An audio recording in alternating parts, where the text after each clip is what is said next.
వెంకటేశ్వర స్వామి గుడికి వెళ్ళానండి. బ్రహ్మోత్సవాలు జరుగుతున్నాయి, చాలా బాగా జరుగుతున్నాయి. కరెక్ట్ టయానికి, కాకపోతే పళ్ళకి ముందే వెళ్ళిపోయింది. భోజనాలకు అందరూ కూర్చుండిపోయారు అనమాట.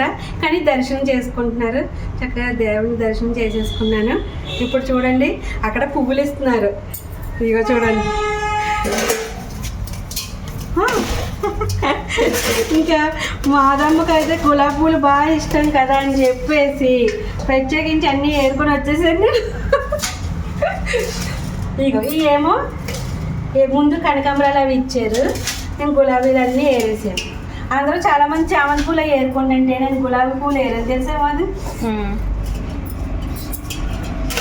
ఇగో ఎందుకంటే ఇది మాదమ్మ చక్కగా ఎండలో పెట్టుకుని వాటర్ అది తాగడం అలాంటివన్నీ చేస్తూ ఉంటుంది కదా. నాకు గుర్తుకొచ్చిందంట, ముందు ఇది తీసుకొని లైన్లో కూర్చుండిపోయాను భోజనం చేయడానికి.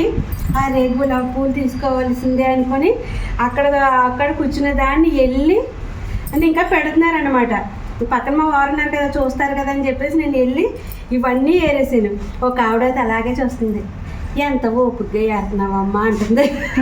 అందరూ చామంతి పూలు పట్టుకెళ్ళిపోతున్నారు, నేను గులాబీలే ఏరాను ప్రత్యేకించి.